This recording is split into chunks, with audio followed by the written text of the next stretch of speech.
Good morning, everybody. Doing some content this morning on self-trust and why we don't trust ourselves, how it comes about, and as soon as you're aware of why it's come about, you have the opportunity to then go and do some work on it and heal it. So when we don't trust ourselves, it's usually because somewhere in our history, our reality has been denied by others. So if we're a child, for example, and we turn around and say, I don't like this food, and maybe our caregiver turns around and says, don't be silly, yes you do, you've actually just had your reality denied, because you'll start to question yourself and doubt yourself. So you're sitting there thinking, I don't like the taste of that, and somebody's telling me I'm silly, one, and two, because I do like it, but I don't think I do.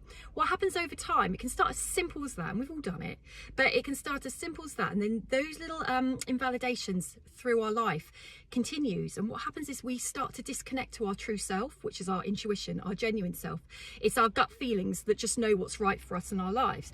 We start to question that, we start to doubt that, because we're being informed by those that mean a lot to us that what we're saying and thinking isn't true.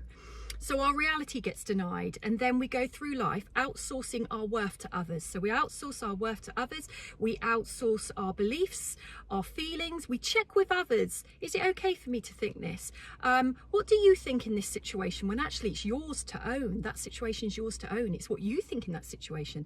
So the more we start to lack trust in ourselves, which is a natural thing under those conditions, and it's so easily done, is that as we go through life, we start to not really know who we are, and then we can turn into people pleasers.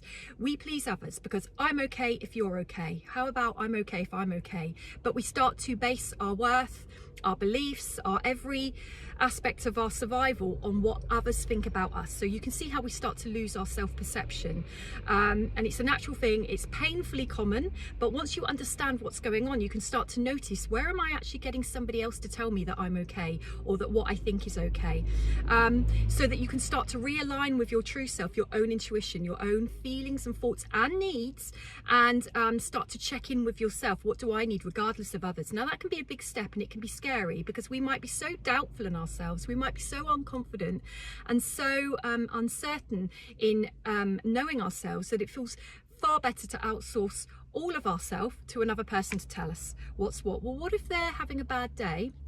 What if they've got faulty thinking?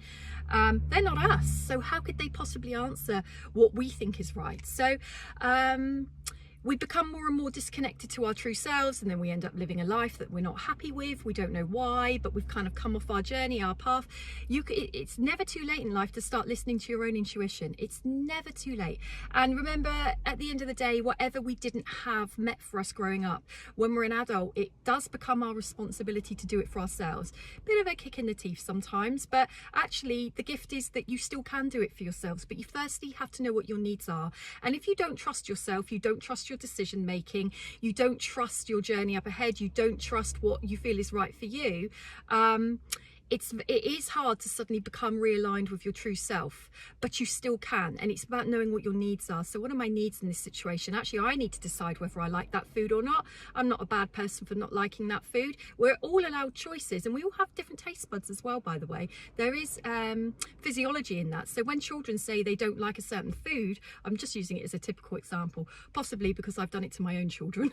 Often they, I can think they're fussy, when actually their taste buds, when they're growing, will be more affected by textures and tastes and things. So who am I to tell them that they're silly? Maybe I've done that. Maybe this video is for me today. But I think we can all understand where that comes from. So if you want to get truly in your power, start living your true authentic life. People often say to me, well, how do we get genuine?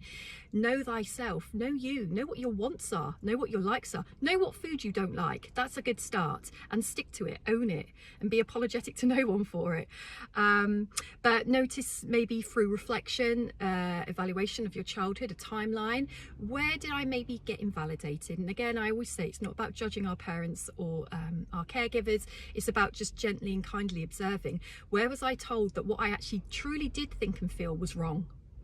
You might still be getting it in your adult life. As soon as you can start to notice that, you can then make a choice. I either give my power away, outsource my worth to someone else to tell me who I am and what I like and what I don't like, or I can sit there and observe it and go, but actually I'm sticking to my guns on this. I don't like cheese. I don't think I'm ever going to like cheese. I've tried to like cheese. just saying. Have a good weekend.